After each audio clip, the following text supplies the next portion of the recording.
Hi viewers, ನೀವು ನೋಡ್ತಾ ಇದ್ದೀರಾ reality bytes Karnataka YouTube channel. ತಾವೀಗ ಆಲ್ರೆಡಿ ತಮ್ಮನೇಲಿ ನೋಡಿ ಇವತ್ತಿನ ಟಾಪಿಕ್ ಏನು ಅಂತ ತಮಗೆ ಅರ್ಥ ಆಗಿರ್ಬೋದು. ಹೌದು ಫ್ರೆಂಡ್ಸ್, ಇವತ್ತು ನಾನು ಬೆಂಗಳೂರಿನ BDA ಲಿಮಿಟ್ಸ್ನಲ್ಲಿ ಅನಧಿಕೃತವಾಗಿ ಅಂದರೆ ಇಲ್ಲೀಗಲ್ ಆಗಿ ರೆಸಿಡೆನ್ಷಿಯಲ್ ಲೇಔಟ್ಗಳನ್ನು ಡೆವಲಪ್ ಮಾಡಿದ್ದಾರೆ.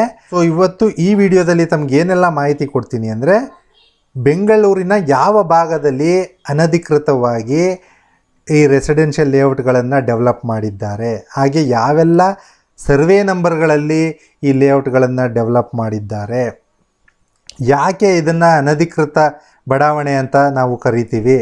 ಸೊ ಈ ಎಲ್ಲ ವಿಷಯಗಳನ್ನು ನಾನು ಇವತ್ತು ತಮಗೆ ತಿಳಿಸ್ಕೊಡ್ತೀನಿ. ಬರೀ ಹೊಸದಾಗಿ ಯಾರು ಬೆಂಗಳೂರಿನಲ್ಲಿ ಸೈಟ್ನ ಪರ್ಚೇಸ್ ಮಾಡಬೇಕು ಅಂದ್ಕೊಂಡಿದ್ರೋ ಅವ್ರು ಮಾತ್ರ ಅಲ್ಲ, ಈಗ ಆಲ್ರೆಡಿ ಯಾರು ಸೈಟ್ ಅಥವಾ ಮನೇನ ಈ ಒಂದು BDA ಲಿಮಿಟ್ಸ್ನಲ್ಲಿ ಈಗ ಆಲ್ರೆಡಿ ಪರ್ಚೇಸ್ ಮಾಡಿದ್ದೀರಾ ಅವರು ಕೂಡ ಈ ವಿಡಿಯೋನ ತಪ್ಪದೆ ಕೊನೆಯ ತನಕ ನೋಡಿ. ಯಾಕೆ ಏನು ಅನ್ನೋ ವಿಷಯನ ಈ ವಿಡಿಯೋ ಕೊನೆಯಲ್ಲಿ ಹೇಳಿದ್ದೀನಿ. ಅದಕ್ಕೆ ಪರಿಹಾರ ಏನು ಅನ್ನೋದು ಕೂಡ ನಾನು ತಮಗೆ ಸಿಂಪಲ್ಲಾಗಿ ಹೇಳ್ತೀನಿ. ಸರಿ ಬನ್ನಿ ಫ್ರೆಂಡ್ಸ್, ತಡ ಮಾಡೋದು ಬೇಡ. ಸೊ ಮೊದಲನೇದಾಗಿ ಈ BDA ಲಿಮಿಟ್ಸ್ನಲ್ಲಿ ಏನು ಅನಧಿಕೃತವಾಗಿ ಬಡಾವಣೆ ನಿರ್ಮಾಣ ಮಾಡಿದ್ದಾರೆ ನೋಡಿ, ಅದರದ್ದು ಒಂದು ಎಂಟೈರ್ ಲಿಸ್ಟ್ನ BDA ಅವರು ಈಗ ಆಲ್ರೆಡಿ ರೆಡಿ ಮಾಡಿದ್ದಾರೆ. ತಾವು ಸ್ವತಃ ಈ ಒಂದು ಲಿಸ್ಟ್ನ ನೋಡಬೇಕು ಅಂದ್ಕೊಂಡಿದ್ರೆ BDA ಅವರ ಅಫಿಷಿಯಲ್ ವೆಬ್ಸೈಟ್ಗೆ ತಾವು ವಿಸಿಟ್ ಮಾಡ್ಬೋದು. ಅಲ್ಲಿ ಡೌನ್ಲೋಡ್ ಮಾಡ್ಕೊಳ್ಳಿ, ಅಲ್ಲೊಂದು PDF ಫೈಲ್ ಇರುತ್ತೆ, ಅದನ್ನು ಕೂಡ ನಾನು ತಮಗೆ ತೋರಿಸ್ತೀನಿ. ಮೊದಲನೇದಾಗಿ BDA ಅವರ ಅಫಿಷಿಯಲ್ ವೆಬ್ಸೈಟ್ ನಾನು ಇಲ್ಲಿ ಮೇಲ್ಗಡೆ ಹೈಲೈಟ್ ಮಾಡಿದ್ದೀನಿ ನೋಡಿ. ಇದನ್ನು ನಾನು ನನ್ನ ಡಿಸ್ಕ್ರಿಪ್ಷನ್ನಲ್ಲಿ ಕೂಡ ಕೊಟ್ಟಿರ್ತೀನಿ, ಅಲ್ಲಿಂದ ಈ ಒಂದು ವೆಬ್ಸೈಟ್ನ ತಾವು ವಿಸಿಟ್ ಮಾಡ್ಬೋದು. ನೋಡಿ, ಕೆಳಗಡೆ ಸ್ಕ್ರಾಲ್ ಡೌನ್ ಮಾಡಿದ್ರೆ ತಮಗೆ ಇಲ್ಲಿ ಅನೌನ್ಸ್ಮೆಂಟ್ ಅಂತ ಇದೆ ನೋಡಿ, ರೆಡ್ ಕಲರ್ನಲ್ಲಿ. ಸೊ ಹಾಗೆ ಇಲ್ಲಿ ಒಂದು ಬ್ಲೂ ಲೈನ್ ಪಾಸ್ ಆಗ್ತಾ ಇದೆ ನೋಡಿ, list of unauthorised layouts in BDA jurisdiction 6/4/2024 ಅಂದರೆ ಆ್ಯಸ್ ಆನ್ 6th April 2024 ಈ ಒಂದು ಲಿಸ್ಟ್ನ ರೆಡಿ ಮಾಡಿದ್ದಾರೆ. ಸೊ ತಾವೇನು ಮಾಡಬೇಕಂದ್ರೆ ಜಸ್ಟ್ ಇಲ್ಲಿ ಏನು ಪಾಸ್ ಆಗ್ತಾ ಇದೆ ನೋಡಿ, ಈ ಲಿಂಕ್ ಮೇಲೆ ಕ್ಲಿಕ್ ಮಾಡಿ ತಮಗೆ ಈ ಅನ್ಆಥರೈಸ್ಡ್ ಲೇಔಟ್ನ ಲಿಸ್ಟ್ ಡೌನ್ಲೋಡ್ ಆಗುತ್ತೆ. ಸೊ ಫ್ರೆಂಡ್ಸ್, ತಾವೀಗೇನು ಸ್ಕ್ರೀನ್ ಮೇಲೆ ನೋಡ್ತಾ ಇದ್ದೀರೋ ಇದೇ ಒಂದು BDA ಲಿಮಿಟ್ಸ್ನಲ್ಲಿ ಅಂದರೆ ಬೆಂಗಳೂರು ಅಭಿವೃದ್ಧಿ ಪ್ರಾಧಿಕಾರದ ವ್ಯಾಪ್ತಿಯಲ್ಲಿ ಅನಧಿಕೃತವಾಗಿ ನಿರ್ಮಾಣ ಮಾಡಿರ್ತಕ್ಕಂಥ ಬಡಾವಣೆಗಳ ಒಂದು ಲಿಸ್ಟ್ ಇದು. ಈ ಡಾಕ್ಯುಮೆಂಟ್ನಲ್ಲಿ ಏನೆಲ್ಲ ಇನ್ಫಾರ್ಮೇಷನ್ ಇದೆ ಇದನ್ನು ಓದೋದು ಹೇಗೆ, ಹಾಗೆ ಇಲ್ಲಿ ಕೊಟ್ಟಿರತಕ್ಕಂಥ ಇನ್ಫಾರ್ಮೇಷನ್ನ ಅರ್ಥ ಮಾಡ್ಕೊಳ್ಳೋದು ಹೇಗೆ ಅನ್ನೋದನ್ನು ಕೂಡ ನಾನು ನಿಮಗೆ ಇವಾಗ ತಿಳಿಸ್ಕೊಡ್ತೀನಿ. ನೋಡಿ, ಇಲ್ಲಿ ಎಷ್ಟೊಂದು ಕಾಲಮ್ ಕೊಟ್ಟಿದ್ದಾರೆ. ಫಸ್ಟ್ ಒಂದು ಕ್ರಮ ಸಂಖ್ಯೆ ಅಂದರೆ ಎಷ್ಟು ಅನಧಿಕೃತವಾದ ಬಡಾವಣೆಗಳಿದೆ ಅಂತ. ತಾವು ಜಸ್ಟ್ ಸ್ಕ್ರಾಲ್ ಡೌನ್ ಮಾಡ್ತಾ ಹೋದರೆ ಟೋಟಲಿ 279 ಇದೆ. ಅಂದರೆ 279 ಅನಧಿಕೃತವಾದ ಬಡಾವಣೆಗಳು ಸದ್ಯಕ್ಕೆ BDA ಅವರು ಗುರುತಿಸಿದ್ದಾರೆ, ಇನ್ನೂ ಭಾಳಷ್ಟು ಇರ್ಬೋದು. ನೋಡಿ, ಎರಡನೇ ಕಾಲಮ್ನಲ್ಲಿ ರೆವೆನ್ಯೂ ಡಿಪಾರ್ಟ್ಮೆಂಟ್ ಅವರು ಅವರ ಅಡ್ಮಿನಿಸ್ಟ್ರೇಷನ್ ಪರ್ಪಸ್ಗೋಸ್ಕರ ಬೆಂಗಳೂರಿನ ತಾಲೂಕುಗಳಾಗಿ ವಿಂಗಡಣೆ ಮಾಡ್ಕೊಂಡಿದ್ದಾರೆ. ಇಲ್ಲಿ ನೋಡಿ, ಇಲ್ಲಿ ಫಾರ್ ಎಕ್ಸಾಂಪಲ್ ಬೆಂಗಳೂರು ಪೂರ್ವ ಅಂತ ಇದೆ, ಹೋಬಳಿ ಬಂದು ಬಿದರಹಳ್ಳಿ, ಗ್ರಾಮ ಬಂದು ಯರಪ್ಪನಹಳ್ಳಿ, ಸರ್ವೆ ನಂಬರ್ 8, 9 ಮತ್ತು 10 ನೋಡಿ, ಸರ್ವೆ ನಂಬರ್ 8, 9 and 10 ಈ ಒಂದು ಸರ್ವೆ ನಂಬರ್ನಲ್ಲಿ ಒಂದು ಅನಧಿಕೃತವಾದ ಬಡಾವಣೆನ ನಿರ್ಮಾಣ ಮಾಡಿದ್ದಾರೆ. ಅಂದರೆ ಇಲ್ಲೀಗಲ್ ಆ್ಯಂಡ್ ಅನ್ಆಥರೈಸ್ಡ್ ಲೇಔಟ್ ಅಂತ ಕರೀತಾರೆ ಇಂಗ್ಲೀಷ್ನಲ್ಲಿ. ನೋಡಿ, ಅನಧಿಕೃತ ಅಭಿವೃದ್ಧಿಗಳ ವಿವರಗಳು, ಖಾಲಿ ನಿವೇಶನಗಳು ಅಂದರೆ ಇಲ್ಲಿ ಖಾಲಿ ಸೈಟ್ಗಳನ್ನು ಡೆವಲಪ್ ಮಾಡಿದ್ದಾರೆ. ಅದೇ ತಾವು ಲಾಸ್ಟ್ ಕಾಲಮ್ನಲ್ಲಿ ನೋಡಿದ್ರೆ ಏನು ಕೊಟ್ಟಿದ್ದಾರೆ ನೋಡಿ, RMP 2015 ರಂತೆ ಭೂ ಉಪಯೋಗ. RMP ಅಂದರೆ ರಿವೈಸ್ಡ್ ಮಾಸ್ಟರ್ ಪ್ಲ್ಯಾನ್ 2015 2015ರಂತೆ ಭೂ ಉಪಯೋಗ. ಅಂದರೆ BDA ಅವರು 2015ರಲ್ಲಿ ಒಂದು ರಿವೈಸ್ಡ್ ಮಾಸ್ಟರ್ ಪ್ಲ್ಯಾನ್ ಅಂತ ಮಾಡಿದರು. ಆ ರಿವೈಸ್ಡ್ ಮಾಸ್ಟರ್ ಪ್ಲ್ಯಾನ್ನಲ್ಲಿ ಏನೆಲ್ಲ ಇರುತ್ತೆ ಅಂದರೆ, ಬೆಂಗಳೂರಿನ ವಿವಿಧ ಭಾಗಗಳಿರ್ತಕ್ಕಂಥ ಜಾಗದಲ್ಲಿ ಕೆಲವೊಂದು ಪರ್ಟಿಕ್ಯುಲರ್ ಉದ್ದೇಶಕ್ಕಂತಲೇ ಆಯಾ ಜಾಗಗಳನ್ನು ಮೀಸಲಿಟ್ಟಿರ್ತಾರೆ. ಅದು ಈ RMP ಅಂದರೆ ರಿವೈಸ್ಡ್ ಮಾಸ್ಟರ್ ಪ್ಲ್ಯಾನ್ನಲ್ಲಿ ಇರುತ್ತೆ. ಫಾರ್ ಎಕ್ಸಾಂಪಲ್ ಸೀರಿಯಲ್ ನಂಬರ್ 1 ಈ ಜಾಗ ಬಂದು ವ್ಯವಸಾಯ ವಲಯಕ್ಕೆ ಅಂತ ಮೀಸಲಿಟ್ಟಿದ್ದಾರೆ. ನಾನು ನನ್ನ ಕರ್ಸರ್ನ ಎಲ್ಲಿ ಮೂವ್ ಮಾಡ್ತಾ ಇದ್ದೀನಿ ದಯವಿಟ್ಟು ಅಲ್ಗಮಿಸಿ ನೋಡಿ. ಈ ಒಂದು ಲ್ಯಾಂಡ್ ಅಂದರೆ ಸರ್ವೆ ನಂಬರ್ 8, 9, 10ರಲ್ಲಿ ಬರ್ತಕ್ಕಂಥ ಜಾಗನ ವ್ಯವಸಾಯ ವಲಯ ಅಂತ ಗುರುತಿಸಿದ್ದಾರೆ BDA ಅವರು ತಮ್ಮ ಮಾಸ್ಟರ್ ಪ್ಲ್ಯಾನ್ನಲ್ಲಿ. ಆದರೆ ಇಲ್ಲಿ ಏನು ಮಾಡಿದ್ದಾರೆ ಡೆವಲಪರ್ಗಳು, ಖಾಲಿ ನಿವೇಶನಗಳು ಅಂದರೆ ರೆಸಿಡೆನ್ಷಿಯಲ್ ಸೈಟ್ಗಳನ್ನಾಗಿ ಪರಿವರ್ತನೆ ಮಾಡಿ ಈಗ ಆಲ್ರೆಡಿ ಸೈಟ್ಗಳನ್ನು ಸೇಲ್ ಮಾಡಿಬಿಟ್ಟಿದ್ದಾರೆ. ಸೊ ತಾವು ನನ್ನ ಪ್ರಶ್ನೆ ಮಾಡ್ಬೋದು, ಇದು ಯಾಕೆ ಅನಧಿಕೃತ ಆಗುತ್ತೆ ಅಂತ. ಇಲ್ಲಿ ಎರಡು ಕಾರಣ ಇರುತ್ತೆ. ಒಂದು, ಅಗ್ರಿಕಲ್ಚರ್ ಯೂಸಿಂದ ನಾನ್ ಅಗ್ರಿಕಲ್ಚರ್ ಯೂಸ್ಗೆ ಲ್ಯಾಂಡ್ ಕನ್ವರ್ಷನ್ ಆಗಿರಲ್ಲ, ಅಂದರೆ DC ಕನ್ವರ್ಷನ್ ಆಗಿರೋದಿಲ್ಲ. ವ್ಯವಸಾಯ ಉದ್ದೇಶದಿಂದ ವ್ಯವಸಾಯೇತರ ಉದ್ದೇಶಕ್ಕೆ ಭೂಮಿ ಪರಿವರ್ತನೆ ಮಾಡಿಕೊಂಡಿರೋದಿಲ್ಲ, ಅದು ಒಂದು ಕಾರಣ. ಇನ್ನೂ ಒಂದು, ಈ ಏನು ಅನಧಿಕೃತವಾಗಿ ಬಡಾವಣೆ ನಿರ್ಮಾಣ ಮಾಡಿದ್ದಾರೆ ನೋಡಿ, ಆ ಲೇಔಟ್ ಪ್ಲ್ಯಾನ್ ಅಪ್ರೂವಲ್ನ BDA ಇಂದ ಇವರು ಪಡ್ಕೊಂಡಿರೋದಿಲ್ಲ, ಅಂದರೆ ಲೇಔಟ್ದು ಪ್ಲ್ಯಾನೇ ಅಪ್ರೂವ್ ಆಗಿರಲ್ಲ ಅಂತ ಇದರ ಅರ್ಥ. ಇದೇ ರೀತಿ ತಾವು ದಯವಿಟ್ಟು ವಿಡಿಯೋನ ಪೌಸ್ ಮಾಡಿ ಕೂಡ ಲಿಸ್ಟ್ ಆಫ್ ವಿಲೇಜಸ್ ಯಾವುದು ಬರುತ್ತೆ ಅದನ್ನೆಲ್ಲ ತಾವು ನೋಡ್ಕೋಬೋದು, ಸರ್ವೆ ನಂಬರ್ ನೋಡ್ಕೋಬೋದು. ಅಷ್ಟೇ ಅಲ್ಲ, ಇನ್ನು ಮುಂದೆ ಭಾಳಷ್ಟು ವಿಷಯ ಇದೆ, ದಯವಿಟ್ಟು ಸ್ಕಿಪ್ ಮಾಡದೆ ಕೊನೆ ತನಕ ನೋಡಿ. ಹಾಗೆ ನಾನು ಸ್ಕ್ರಾಲ್ ಡೌನ್ ಮಾಡ್ತಾ ಹೋಗ್ತೀನಿ. ನೋಡಿ, ಇಲ್ಲಿ ಸೀರಿಯಲ್ ನಂಬರ್ 20 ನೋಡಿ, ಆನ್ ದ ಲೆಫ್ಟ್ ಸೈಡು ಎಡಗಡೆ serial number 20 Bidaralli Rampura, survey number 60, 68, 72, 73. ನೋಡಿ, 100% ಖಾಲಿ ನಿವೇಶನಗಳು. ಏನಕ್ಕೆ ಇಲ್ಲ 100% ಖಾಲಿ ನಿವೇಶನಗಳು ಅಂತ ಕೊಟ್ಟಿದ್ದಾರೆ ಅಂದರೆ, ಕೆಲವೊಂದು ಅನಧಿಕೃತ ಬಡಾವಣೆಯಲ್ಲಿ ಈಗ ಆಲ್ರೆಡಿ ಮನೆಗಳು ಕೂಡ ಕಟ್ಟಿಬಿಟ್ಟಿರ್ತಾರೆ. ಬಟ್ ಈ ಕೇಸ್ನಲ್ಲಿ ಇನ್ನೂ ಯಾವುದೇ ಮನೆಗಳು ಕಟ್ಟಿಲ್ಲ, ಬಟ್ ನಿವೇಶನಗಳು ಈಗ ಆಲ್ರೆಡಿ ಮಾಡಿ ಹಂಚಿಬಿಟ್ಟಿದ್ದಾರೆ. ಮೋಸ್ಟ್ ಇಂಪಾರ್ಟೆಂಟ್ ಪಾಯಿಂಟ್ ಏನಂದರೆ, ತಾವು ಆನ್ ದ ರೈಟ್ ಸೈಡ್ ನೋಡಬೇಕು. ಇಲ್ಲಿ ರಿವೈಸ್ ಮಾಸ್ಟರ್ ಪ್ಲ್ಯಾನ್ ಪ್ರಕಾರ ಈ ಒಂದು ಲ್ಯಾಂಡ್ ಬಂದು ವ್ಯಾಲಿ ಬಫರ್ ಅಂತ ಬಿಟ್ಟಿರ್ತಾರೆ ಈ ಜಾಗನ. ನೋಡಿ, ಆ ಬಫರ್ ಝೋನ್ನಲ್ಲೇ ಈ ಒಂದು ಅನಧಿಕೃತ ಬಡಾವಣೆನ ಮಾಡಿದ್ದಾರೆ. ತಮ್ಮ ಅನುಕೂಲಕ್ಕೋಸ್ಕರ ನಾನು BDA ಅವರ ರಿವೈಸ್ಡ್ ಮಾಸ್ಟರ್ ಪ್ಲ್ಯಾನ್ ಕೂಡ ಡೌನ್ಲೋಡ್ ಮಾಡಿದ್ದೀನಿ. ಈಗ ಝೂಮ್ ಮಾಡಿ ತೋರಿಸ್ತೀನಿ, ದಯವಿಟ್ಟು ಗಮನಿಸಿ. ನೋಡಿ, ಇಲ್ಲಿ ಪ್ಯಾರೆಟ್ ಗ್ರೀನ್ ಇದೆ ನೋಡಿ, ಇಂಗ್ಲೀಷ್ನಲ್ಲಿ ವ್ಯಾಲಿ ಅಂತ ಕೊಟ್ಟಿದ್ದಾರೆ. ವ್ಯಾಲಿ ಅಂದರೆ ಏನಂದರೆ,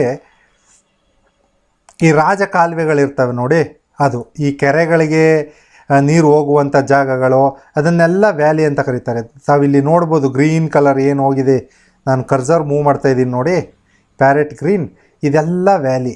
ನೋಡಿ, ಇದೆಲ್ಲ ವ್ಯಾಲಿ. ಮಾಸ್ಟರ್ ಪ್ಲ್ಯಾನ್ನಲ್ಲಿ ಇನ್ನೂ ಭಾಳಷ್ಟು ಡೀಟೇಲ್ಸ್ ಇದೆ, ಅದನ್ನು ಕೂಡ ನಾನು ನಿಮಗೆ ತಿಳಿಸ್ಕೊಡ್ತೀನಿ. On the top right side ನೋಡ್ಬೋದು ತಾವು, ಬ್ಯಾಂಗ್ಳೂರು ರಿವೈಸ್ ಮಾಸ್ಟರ್ ಪ್ಲ್ಯಾನ್ 2015. ಇದು ಯಾವುದೋ ಒಂದು ಏರಿಯಾಗೆ ಸಂಬಂಧಪಟ್ಟಿದ್ದು. ಇನ್ ದಿಸ್ ಕೇಸ್ ಇದು ಕುಂಬಳಗೂಡ್ದು. ಅದೇ ರೀತಿ ತಮಗೆ ಬೇರೆ ಊರ್ದೇನಾದರೂ ಬೇಕು ಅಂದರೆ ಇಲ್ಲಿ BDA ಅವರ ಒಂದು ಹಳೆ ವೆಬ್ಸೈಟ್ ಇದೆ, ಅಲ್ಲಿ ನಿಮಗೆ ಯಾವ್ಯಾವ ಊರ್ದು ರಿವೈಸ್ ಮಾಸ್ಟರ್ ಪ್ಲ್ಯಾನ್ ಬೇಕೋ ಅದೆಲ್ಲ ಸಿಗುತ್ತೆ, ತಾವಿಲ್ಲಿ ನೋಡ್ಬೋದು. ನೋಡಿ, ಕೆಂಪಾಪುರ, ಇಂದಿರಾನಗರ, ಶಾಂತಿನಗರ, ಜಯನಗರ, ಮತ್ತಿಕೆರೆ, ಬೈಯಪ್ಪನಹಳ್ಳಿ, ಎಂಟೈರ್ ಬ್ಯಾಂಗ್ಳೂರ್ದ ಮ್ಯಾಪ್ ಇಲ್ಲಿ ತಮಗೆ ಸಿಗುತ್ತೆ. ತಾವಿಲ್ಲಿ ಕೂಡ ಡೌನ್ಲೋಡ್ ಮಾಡಿ ಎಲ್ಲ ಡೀಟೇಲ್ಸ್ನ ಪಡ್ಕೋಬೋದು. ನೋಡಿ, ಅದೊಂದು ಉದಾಹರಣೆ ಕೊಟ್ಟೆ. ನೋಡಿ, ಹಾಗೆ ಸ್ಕ್ರಾಲ್ ಡೌನ್ ಮಾಡಿ.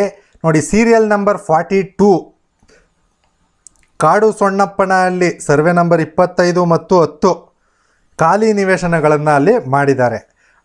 ಆ ರೈಟ್ ಸೈಡು ಲಾಸ್ಟ್ ಕಾಲಮ್ ನೋಡಿ, ಇಲ್ಲೂ ಕೂಡ ಕ್ಲಿಯರಾಗಿ ಕೊಟ್ಟಿದ್ದಾರೆ ನೋಡಿ, ಇದು ವ್ಯವಸಾಯ ವಲಯ ಅಡ್ಜಸೆಂಟು ಲೇಕ್ ಅಂತ, ಅಂದರೆ ಇದು ಅಗ್ರಿಕಲ್ಚರ್ ಪರ್ಪಸ್ಗೆ ಅಂತ ಈ ಜಾಗನ ಮೀಸಲಿಟ್ಟಿದ್ದಾರೆ.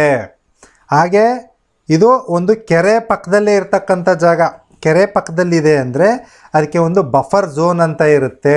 ನೋಡಿ, ಬಫರ್ ಝೋನ್ ಎಷ್ಟಿರುತ್ತೆ ಅನ್ನೋದನ್ನು ಕೂಡ ನಾನು ನಿಮಗೆ ಇವಾಗ ತೋರಿಸ್ಕೊಡ್ತೀನಿ. ನೋಡಿ, ಇಲ್ಲಿ ರಿವೈಸ್ ಮಾಸ್ಟರ್ ಪ್ಲ್ಯಾನ್ 2015 ಬ್ಯಾಂಗ್ಳೂರ್. ನೋಡಿ, ಇಲ್ಲಿ zoning of land use and regulations ಅಂತ ಕೊಟ್ಟಿದ್ದಾರೆ. ಜಸ್ಟ್ ಇಲ್ಲಿ ಹೋಗಿ ಕಂಟ್ರೋಲ್ F ಮಾಡಿ ಬಫರ್ ಅಂತ ಟೈಪ್ ಮಾಡಿ, ತಮಗೆ ಇಲ್ಲಿ ಸಿಗುತ್ತೆ ನೋಡಿ ದ ಡ್ರೈನ್ಸ್. ನೋಡಿ, ಇಲ್ಲಿ ಯಾವುದೇ ಒಂದು ಕೆರೆ ಅಕ್ಕಪಕ್ಕ ಲ್ಯಾಂಡ್ ಇದ್ದರೆ ಕನಿಷ್ಠ ಪಕ್ಷ 15 ಮೀಟರಿಂದ 50 ಮೀಟರ್ವರೆಗೂ ಬಫರ್ ಝೋನ್ನ ಬಿಟ್ಟಿರ್ತಾರೆ. ಬಫರ್ ಝೋನ್ನ 3 ಕ್ಯಾಟಗರಿನಲ್ಲಿ ವಿಂಗಡಣೆ ಮಾಡಿದ್ದಾರೆ. ಒಂದು ಪ್ರೈಮರಿ, ಸೆಕೆಂಡ್ರಿ ಹಾಗೂ ಟೆರಿಷರಿ ಡ್ರೈನ್ಸ್ ಅಂತ ಕರೀತಾರೆ. ನಾನೇನು ತಮಗೆ ಆಲ್ರೆಡಿ ವ್ಯಾಲಿ ಅಂತ ಹೇಳಿದೆ ನೋಡಿ. ಈಗ ಫಾರ್ ಎಕ್ಸಾಂಪಲ್ ರಾಜಕಾಲುವೆಗಳಾಗಿರ್ಬೋದು, ಅದನ್ನು ಕೂಡ ಡ್ರೈನ್ಸಲ್ಲೇ ಬರುತ್ತೆ. ಹಾಗೆ ಲೇಕ್, ಇದಕ್ಕೆಲ್ಲ ಒಂದಿಷ್ಟು ಬಫರ್ ಝೋನ್ ಅಂತ ಇರುತ್ತೆ. ನೋಡಿ, ಇಲ್ಲಿ ಕೊಟ್ಟಿರ್ತಕ್ಕಂಥ ಬಫರ್ ಝೋನ್ನ ನಾವು ಫಾಲೋ ಮಾಡೋದಾದರೆ ಕನಿಷ್ಠ ಪಕ್ಷ 15 ಮೀಟ್ರಿಂದ 50 ಮೀಟ್ರ್ವರೆಗೂ ಜಾಗ ಬಿಟ್ಟು ಯಾವುದೇ ಒಂದು ಲೇಔಟ್ ಡೆವಲಪ್ಮೆಂಟ್ನ ಮಾಡಬೇಕಾಗಿರುತ್ತೆ. ಸೊ ಇಲ್ಲಿ ಏನಾಗಿದೆ, ಇವರು ಬಫರ್ ಝೋನ್ ಒಳಗಡೆನೆ ಈ ಒಂದು ಬಡಾವಣೆನ ಅನಧಿಕೃತವಾಗಿ ನಿರ್ಮಾಣ ಮಾಡಿರ್ತಾರೆ. ಅದಕ್ಕೆ ಇದನ್ನು ಅನಧಿಕೃತ ಬಡಾವಣೆಗಳ ಲಿಸ್ಟ್ನಲ್ಲಿ ಸೇರಿಸಿರುವಂಥದ್ದು. ತಾವು ನಮಗೆ ಪ್ರಶ್ನೆ ಮಾಡ್ಬೋದು, ಇಲ್ಲಿ ಲೇಔಟ್ ಹೆಸರು ಕೊಟ್ಟಿಲ್ಲ, ನಾವು ಹೇಗೆ ಕಂಡುಹಿಡಿಯೋದು ಅಂತ. ಸೊ ತಾವೇನಾದರೂ ಈಗ ಆಲ್ರೆಡಿ ಪರ್ಚೇಸ್ ಮಾಡಿದರೆ ತಮ್ಮ ಸೇಲ್ ಡೀಡ್ನಲ್ಲಿ ಲೇಔಟ್ ಹೆಸರು ಕೂಡ ಇರುತ್ತೆ, ಸರ್ವೆ ನಂಬರ್ ಡೀಟೇಲ್ಸ್ ಕೂಡ ಇರುತ್ತೆ. ಅದೂ ಇಲ್ಲ ಅಂದರೆ ಇಲ್ಲಿ ಸರ್ವೆ ನಂಬರ್ ಕೊಟ್ಟಿರ್ತಾರೆ. ತಾವು ಇನ್ನೂ ಈಗ ಹೊಸ್ದಾಗಿ ಏನಾದರೂ ಪರ್ಚೇಸ್ ಮಾಡಬೇಕು ಅಂದ್ಕೊಂಡಿದ್ರೆ ಆ ರೆಸ್ಪೆಕ್ಟಿವ್ ಡೆವಲಪರ್ಗಳಿಂದ ತಾವು ಲ್ಯಾಂಡ್ದು ಡಾಕ್ಯುಮೆಂಟ್ಸ್ ತೊಗೊಳ್ಳಿ. ಸೊ ಆ ಡೆವಲಪರ್ಗಳು ಕೊಡುವಂಥ ಡಾಕ್ಯುಮೆಂಟ್ಸ್ ಮೂಲಕ ತಮಗೆ ಸರ್ವೆ ನಂಬರ್ ಸಿಗುತ್ತೆ ನೋಡಿ. ಆ ಸರ್ವೆ ನಂಬರ್ನ ತಾವು ನಾನು ಈಗೇನು ತೋರಿಸ್ತಾ ಇದ್ದೀನಿ ನೋಡಿ, ರಿವೈಸ್ ಮಾಸ್ಟರ್ ಪ್ಲ್ಯಾನ್, ಅಲ್ಲಿಗೆ ಕಂಪೇರ್ ಮಾಡ್ಕೊಳ್ಳಿ. ಸೊ ಈ ಒಂದು ಸರ್ವೆ ನಂಬರ್ ಬಂದು ವ್ಯವಸಾಯ ವಲಯದಲ್ಲಿ ಬರುತ್ತಾ ಅಥವಾ ಲೇಕ್ ಅಥವಾ ವ್ಯಾಲಿ ಅಂದರೆ ರಾಜಕಾಲುವೆ ಬಫರ್ ಝೋನ್ ಒಳಗಡೆ ಬರುತ್ತಾ ಅಥವಾ ಕಾರ್ಖಾನೆಗಳಿಗೆ ಮೀಸಲಿಟ್ಟಂಥ ಜಾಗದಲ್ಲಿ ಬರುತ್ತಾ, ಈ ರೀತಿಯಾಗಿ ತಾವು ಕ್ರಾಸ್ ಚೆಕ್ ಮಾಡ್ಕೋಬೋದು. ಸೊ ಅದಷ್ಟೇ ಅಲ್ಲ, ಇನ್ನೂ ಕೆಲವೊಂದು ನಾನು ಪಾಯಿಂಟ್ಸ್ಗಳನ್ನು ತಮಗೆ ಇಲ್ಲಿ ತೋರಿಸ್ಕೊಡ್ತೀನಿ ನೋಡಿ. ಇಲ್ಲಿ for example serial number 71 Bengaluru ದಕ್ಷಿಣ ತಾಲೂಕು ಕೆಂಗೇರಿ ಹೋಬಳಿನಲ್ಲಿ ಬರುತ್ತೆ. ಇದು ತಗಚ್ಗುಪ್ಪೆ ಅಂತ ನೋಡಿ. ಇಲ್ಲಿ ಏನು ಮಾಡಿದ್ದಾರೆ, ಜಲ್ಲಿ ರಸ್ತೆ ಮಾಡಿದ್ದಾರೆ. ಈಗ ಆಲ್ರೆಡಿ ಕಲ್ಚಪ್ಪಡಿ ಚರಂಡಿ ಅಂದರೆ ಸೈಡ್ನಲ್ಲಿ ಮೋರಿ ಥರ ಮಾಡಿರ್ತಾರೆ ನೋಡಿ, ಅದು ವಿದ್ಯುತ್ ಕಂಬ ಕೂಡ ಹಾಕಿದ್ದಾರೆ, UGD ಕೂಡ ಮಾಡಿದ್ದಾರೆ. ಇದನ್ನೆಲ್ಲ ಮಾಡಿ ಲೇಔಟ್ ಫಾರ್ಮೇಷನ್ ಮಾಡಿಬಿಡ್ತಾರೆ. ಸೊ ತಾವೇನು ಅನ್ಕೋತೀರಾ, ಸೊ ಇಲ್ಲಿ ರೋಡ್ ಕೊಟ್ಟಿದ್ದಾರೆ, ಚರಂಡಿ ವ್ಯವಸ್ಥೆ ಇದೆ, ಎಲೆಕ್ಟ್ರಿಸಿಟಿ ಕನೆಕ್ಷನ್ ಇದೆ, UGD ಕೂಡ ಇದೆ. ಸೊ ಹಂಗಾದರೆ ಇದು ಜೆನ್ಯುವನ್ ಅಂದರೆ ಒಂದು ಆಥರೈಸ್ಡ್ ಲೇಔಟ್ ಆಗಿರ್ಬೋದು, ಅಧಿಕೃತವಾದ ಬಡಾವಣೆ ಆಗಿರ್ಬೋದು ಅಂತ ತಿಳ್ಕೊಂಡು ಇಲ್ಲಿ ಸೈಟ್ ತೊಗೊಂಡ್ಬಿಟ್ಟಿರ್ತೀರ. ಬಟ್ ಸ್ಟಿಲ್ ಇದು ಕೂಡ ಅನಧಿಕೃತವಾದ ಬಡಾವಣೆ. ಯಾಕೆ ಅಂದರೆ ತಾವು ಲಾಸ್ಟ್ ಕಾಲಮ್ ನೋಡಿ, ಇದು ವ್ಯವಸಾಯ ವಲಯದಲ್ಲಿ ಬರ್ತಾ ಇದೆ. ವ್ಯವಸಾಯ ವಲಯ ಅಂದರೆ ಗ್ರೀನ್ ಝೋನ್ನಲ್ಲಿ ಬರ್ತಾ ಇದೆ. ಇದು ನೋಡಿ, ಮತ್ತೊಮ್ಮೆ ತಮ್ಮ ಅನುಕೂಲಕ್ಕೋಸ್ಕರ ತೋರಿಸ್ತಾ ಇದ್ದೀನಿ ನೋಡಿ. ಗ್ರೀನ್, ಡಾರ್ಕ್ ಗ್ರೀನ್ ಅಂದರೆ ಇದು state forest. Towards Kanakapura road ಹೋದರೆ ನೀವು ತುರಾಳಿ ಫಾರೆಸ್ಟ್ ಅದೆಲ್ಲ ಸಿಗುತ್ತೆ ನೋಡಿ, ಅದೆಲ್ಲ ಸ್ಟೇಟ್ ಫಾರೆಸ್ಟ್ ಅದರೊಳಗಡೆ ಬರುತ್ತೆ. ಈ ಲಾಸ್ಟ್ ಒಂದು ನೋಡಿ, parks and green spaces, sports, play ground, cemeteries, burial ground ಇಲ್ಲಿ ರೆಡ್ನಲ್ಲಿ ಕೊಟ್ಟಿದ್ದಾರೆ ನೋಡಿ. ಇದೆಲ್ಲ ಪಬ್ಲಿಕ್ ಆ್ಯಂಡ್ ಸೆಮಿ ಪಬ್ಲಿಕ್ ಯೂಸೇಜಿಗೆ ಅಂತ ಇಟ್ಟಿರುವಂಥದ್ದು ನೋಡಿ. ಇನ್ನೂ ವಿವರವಾಗಿ ತಮ್ಗೆ ಹೇಳ್ಬೇಕಂದ್ರೆ ನೋಡಿ, ಇಲ್ಲಿ ಕುಂಬಳಗೂಡು ಹತ್ರ Don Bosco institute of technology ಅಂತ ಇದೆ. ಅಂದರೆ ಇದೊಂದು ಕಾಲೇಜು, ಇದು ಒಂದು ಪಬ್ಲಿಕ್ ಯೂಸೇಜ್ಗೆ ಅಂತ ಇರ್ತಕ್ಕಂಥದ್ದು. ಹಾಗೆ ಸ್ಕ್ರಾಲ್ ಅಪ್ ಮಾಡಿ ನೋಡಿ, ಇಲ್ಲಿ Rajarajeshwari dental college and hospital ಅಂತ ಇದೆ ರೆಡ್ ಕಲರ್ನಲ್ಲಿ. ಇದು ಕೂಡ ಪಬ್ಲಿಕ್ ಯೂಸೇಜ್ಗೆ ಅಂತ ಮೀಸಲಿಟ್ಟಿರೋದು. ಅದೇ ಬ್ಲೂ ಕಲರ್ ನೋಡಿ ತಾವು ನೋಡಿ, ಇಲ್ಲಿ ಇಂಡಸ್ಟ್ರಿಯಲ್ ಅಂತ ಕೊಟ್ಟಿದ್ದಾರೆ ಅಲ್ವಾ. ಸೊ ಹಾಗೆ ಸ್ಕ್ರಾಲ್ ಡೌನ್ ಮಾಡ್ತೀನಿ ನೋಡಿ, ಲೆಫ್ಟ್ ಸೈಡ್ಗೆ ನೋಡಿ, ಇದೆಲ್ಲ ಕುಂಬಳಗೂಡು ಹತ್ರ ಬರ್ತಕ್ಕಂಥ ಇಂಡಸ್ಟ್ರಿಯಲ್ ಏರಿಯಾಗಳು. ಸೊ ಈ ರೀತಿಯಾಗಿ ತಾವು ಕ್ರಾಸ್ ಚೆಕ್ ಮಾಡ್ಕೋಬೇಕು. ತಾವು ಈಗ ಆಲ್ರೆಡಿ ಪರ್ಚೇಸ್ ಮಾಡಿರುವಂಥದ್ದು ಅಥವಾ ಪರ್ಚೇಸ್ ಮಾಡಬೇಕು ಅಂದ್ಕೊಂಡಿರುವಂಥದ್ದು ಯಾವ ಝೋನ್ನಲ್ಲಿ ಬರ್ತಾ ಇದೆ ಅಂತ ನೋಡಿ. ಸೀರಿಯಲ್ ನಂಬರ್ 254 ನೋಡಿ, ಆನೇಕಲ್ ತಾಲೂಕು, ಸರ್ಜಾಪುರ ಹೋಬಳಿ, ರಾಯಸಂದ್ರ ಗ್ರಾಮ, ಸರ್ವೆ ನಂಬರ್ 3ನಲ್ಲಿ ನೋಡಿ, ಬಡಾವಣೆ ನಿರ್ಮಾಣ ಪೂರ್ಣಗೊಂಡಿರುತ್ತದೆ ಆದರೆ ಅಭಿವೃದ್ಧಿಗೊಂಡಿರುವುದಿಲ್ಲ ನೋಡಿ. ಲೇಔಟ್ನ ಫುಲ್ಲು ಈಗ ಆಲ್ರೆಡಿ ಮಾಡಿ ಬಿಟ್ಬಿಟ್ಟಿರ್ತಾರೆ, ಬಟ್ ಅಲ್ಲಿ ಯಾವುದೇ ರೀತಿಯಾದಂಥ ಡೆವಲಪ್ಮೆಂಟ್ಗಳಾಗಿರಲ್ಲ. ಹಾಗೆ ಲಾಸ್ಟ್ ಕಾಲಮ್ ನೋಡಿ, ಇದು ಕೈಗಾರಿಕಾ, ಹೈಟೆಕ್ ಮತ್ತು 24 ಮೀಟರ್ ಅಗಲದ ರಸ್ತೆ. ಅಂದರೆ ಇದೊಂದು ಇಂಡಸ್ಟ್ರಿ ಪರ್ಪಸ್ಗೆ ಮೀಸಲಿಟ್ಟಂಥ ಜಾಗ. ಇದು ಯಾವುದ್ಯಾವುದು ಡಿಫ್ರೆಂಟ್ ಕ್ಯಾಟಗರಿನಲ್ಲಿ ಬರುತ್ತೆ, ಅದನ್ನು ನಾನು ನಿಮಗೆ ಇಲ್ಲಿ ತೋರಿಸಿ ಅರ್ಥ ಮಾಡೋದಕ್ಕೆ ಪ್ರಯತ್ನ ಪಡ್ತಾ ಇದ್ದೀನಿ. ಸೀರಿಯಲ್ ನಂಬರ್ 237 ನೋಡಿ, ಈ ಕೇಸ್ನಲ್ಲಿ ಏನಾಗಿದೆ, ಭಾಗಶಃ ವ್ಯವಸಾಯ, ಭಾಗಶಃ ವಸತಿ, HT ಲೈನ್ ಮತ್ತು ಗ್ಯಾಸ್ ಪೈಪ್ಲೈನ್. ತಾವು ದಯವಿಟ್ಟು ಗಮನ ಇಟ್ಟು ಕೇಳಬೇಕು ಇದನ್ನು ಮತ್ತೊಮ್ಮೆ ನೋಡಿ. HT ಲೈನ್ ಅಂದರೆ ಹೈ ಟೆನ್ಷನ್ ಲೈನ್ ಅಂತ. KPTCL ಅವ್ರದ್ದಾಗಿರ್ಬೋದು, KEB ಅವ್ರದ್ದಾಗಿರ್ಬೋದು, ಒಂದು ಹೈ ಟೆನ್ಷನ್ ಲೈನ್ ಹೋಗಿರುತ್ತೆ. ಹಾಗೆ ಗ್ಯಾಸ್ ಪೈಪ್ಲೈನ್ಗಳು, ಈಗ ಮನೆಗೂ ಮೀಟ್ರ್ ಮೂಲಕ ಗ್ಯಾಸ್ ತಲುಪಿಸುವಂಥ ಕಾರ್ಯ ನಡೀತಾ ಇದೆ. ಅದಕ್ಕೋಸ್ಕರ ಗ್ಯಾಸ್ ಪೈಪ್ಲೈನ್ಗಳು ಕೂಡ ಹಾಕಿರ್ತಾರೆ. ಸೊ ಇಂಥ ಜಾಗದಲ್ಲಿ ಯಾವುದೇ ರೀತಿಯಾದಂಥ ಅನಧಿಕೃತವಾದ ಬಡಾವಣೆನ ನಿರ್ಮಾಣ ಮಾಡೋ ಹಾಗಿಲ್ಲ. ಇಲ್ಲಿ ಯಾವುದೇ ರೀತಿಯಾದಂಥ ಬಡಾವಣೆಗಳನ್ನು ನಿರ್ಮಾಣ ಮಾಡಬೇಕು ಅಂದರೆ ರೆಸ್ಪೆಕ್ಟಿವ್ ಡೆವಲಪರ್, ಯಾರು ಡೆವಲಪರ್ ಇದ್ದಾರೆ ನೋಡಿ, ಅವರು KEBನೋ, ಬೆಸ್ಕಾಮೋ ಅಥವಾ KPTCL ಯಾರು ಸಂಬಂಧಪಟ್ಟ ಇಲಾಖೆ ಅಡಿನಲ್ಲಿ ಈ ಜಾಗ ಬರುತ್ತೆ ನೋಡಿ, ಅವರಿಂದ ನೋ ಅಬ್ಜೆಕ್ಷನ್ ಸರ್ಟಿಫಿಕೇಟ್ ತಗೋಬೇಕು. ಆವಾಗ ಮಾತ್ರ ಇಲ್ಲಿ ಅವರು ಲೇಔಟ್ ನಿರ್ಮಾಣ ಮಾಡೋದಕ್ಕೆ ಸಾಧ್ಯ.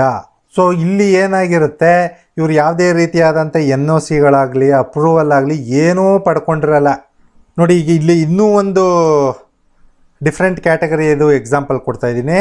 ಸೀರಿಯಲ್ ನಂಬರ್ 197 ನೋಡಿ. ನೋಡಿ, ಬಡಾವಣೆ ಅಭಿವೃದ್ಧಿ ಹಂತದಲ್ಲಿದ್ದು ಕಟ್ಟಡಗಳು ಇರುವುದಿಲ್ಲ. ಈ ಜಮೀನುಗಳು ವಸತಿ ಉಪಯೋಗಕ್ಕೆ ಭೂ ಉಪಯೋಗ ಬದಲಾವಣೆಯಾಗಿರುತ್ತದೆ. ಇಲ್ಲಿ ಏನು ಮಾಡಿದ್ದಾರೆ, DC ಕನ್ವರ್ಷನ್ ತಗೊಂಡ್ಬಿಟ್ಟಿದ್ದಾರೆ. ರೆಸಿಡೆನ್ಷಿಯಲ್ ಯೂಸ್ಗೆ DC ಕನ್ವರ್ಷನ್ ತಗೊಂಡಿದ್ದಾರೆ. ಆದರೆ ಇಲ್ಲಿ ರಿವೈಸ್ಡ್ ಮಾಸ್ಟರ್ ಪ್ಲ್ಯಾನ್ ಪ್ರಕಾರ ಈ ಒಂದು ಜಾಗದಲ್ಲಿ ಸಾರಿಗೆ ಮತ್ತು ಸಂಪರ್ಕ ಉಪಯೋಗಕ್ಕೆ ಮಾತ್ರ ಇಲ್ಲಿ ಮೀಸಲಿಟ್ಟಿದ್ದಾರೆ. ಫಾರ್ ಎಕ್ಸಾಂಪಲ್, ಅಲ್ಲಿ ಒಂದು BMTC ಅವರ ಬಸ್ ಸ್ಟ್ಯಾಂಡೇ ಬರ್ಬೋದು, ಅಥವಾ ಮೆಟ್ರೋ ಸ್ಟೇಷನ್ ಬರ್ಬೋದು, KSRTC ಅವ್ರದ್ದು ಡಿಪೋ ಬರ್ಬೋದು, ಏನೇ ಒಂದು ಆಗಿರ್ಬೋದು. ನೋಡಿ, ಈ ಸಾರಿಗೆ ಮತ್ತು ಸಂಪರ್ಕ ಉದ್ದೇಶಕ್ಕೆ ಮೀಸಲಿಟ್ಟಂಥ ಜಾಗದಲ್ಲಿ ಇವರು ಬಡಾವಣೆನ ಅಭಿವೃದ್ಧಿ ಮಾಡ್ತಾ ಇದ್ದಾರೆ. ಸೊ ಇದು ಕೂಡ ಅನಧಿಕೃತವಾಗುತ್ತೆ. ನೋಡಿ, ಸೀರಿಯಲ್ ನಂಬರ್ 192, ವಸತಿ ಮತ್ತು ವ್ಯಾಲಿ ಬಫರ್. ನೋಡಿ, ಇಲ್ಲಿ ವಸತಿನೂ ಇದೆ, ವ್ಯಾಲಿ ಬಫರ್ ಕೂಡ ಇದೆ. ತಾವು ನನ್ನ ಪ್ರಶ್ನೆ ಮಾಡ್ಬೋದು, ವಸತಿ ಉದ್ದೇಶಕ್ಕೆ ತಾನೇ ಇಲ್ಲಿದೆ, ಅದಕ್ಕೆ ಮಾಡಿರ್ಬೋದು ಬಡಾವಣೆ ಅಂತ.